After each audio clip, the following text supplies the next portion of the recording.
Yo, what's up guys? Mga idol, mga lodi. Dito tayo ngayon.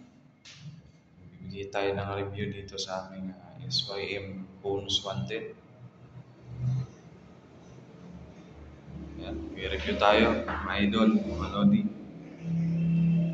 Mapapansin nyo, dito ako sa branch na dinitihan ko. Kasi mainit sa labas, mga sasakyan. Yan, loads, yung ano natin. Tour natin, 5 months pa lang to siya. Kaya ngayon, bibigyan natin ng review kung ano bang performance ng motor na to. Kung okay ba o may mga bad side din. Yun nga guys, sa lahat, matipid siya sa gasolina. Sa patipiran lang, matipid din. Pero, depende pa rin sa throttle happy nyo, siyempre. Kasi baka mamaya bigahay ng bigat. Yan, dun siya kukonsumo. Tsaka yung tipong takmong pogi lang, T2 60. Yun, tipid siya pag ganun. Tsaka wala pa akong pinalitan dito sa loob ng 5 months. Siyempre tawag dito, langis. Dalawang palit na ako. Every 1,000 to 1,500 kilometer. Ngayon, 3,000 kilometer pa lang siya. Teka, nalabas tayo. Pasilip ko sa inyo. Yan, kung makikita nyo. Yan. May mga konting sticker yan para siyempre gumanda, di ba? Yan guys, yung palang tinakbo niya.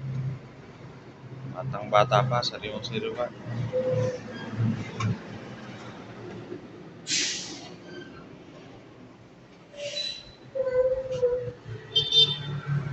Binilang ko na rin siya ng top box.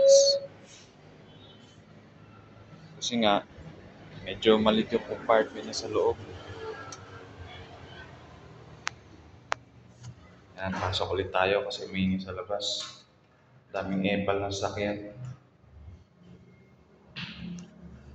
Yun nga, sa loob ng 5 months niya, ang ganda ng performance niya sa akin. Tsaka, isa pagmamayabang, malakas umatak nito.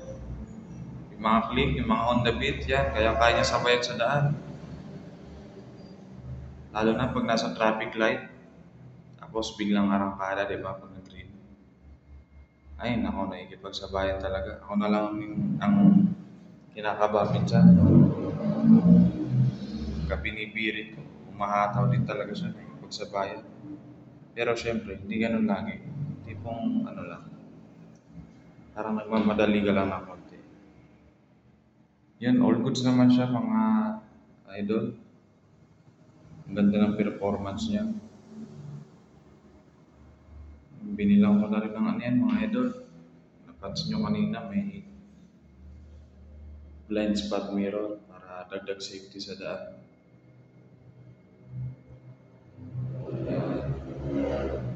SYM Bonus Wanted.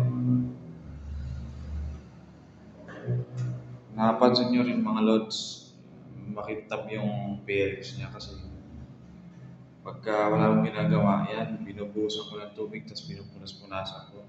Wala akong linalagay dyan. Punas lang talaga yung magandang pamunas na tela. Face towel yun. Yun ang pamunas ko dyan. Para manatili yung kintab ba.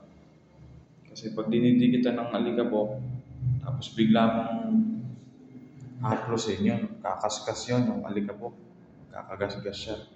Kaya may hindi basahin mo muna, tapos saka pupunasan. Linis-linis lang para manatili yung kintab niya. Yan, wala naman yung problema dyan mga idol. Awa ng Diyos. Saka pag-service lang naman to, hindi naman to pang kontrata. All goods talagang SYM. Hindi ako nagsisi na kinuha ko to. Yan, sa gulong, stock pa yan, 5 months na. Parang hindi pa nagagamit. Paano, service lang naman. Malapit lang din ang biyahe nito. So, yun mga idol. Kinabahala mo sa motor ko. Napakaganda niya, napakasulit. Sa loob ng 5 months, wala pa ako naging problema. Wala pa akong pinalitan. Napakasulit talaga ng SYM. Hanggang dito muna tayo mga idol. Kung napansin nyo gabi, madaling araw to. Itong review natin. Para walang tawag ng tawag sa atin. Kuya Guard, pasuyo, ganyan. Diba? Tiniming ko talaga, walang tao. Salamat sa panonood mga idol. Subscribe na rin, tsaka palike. Salamat.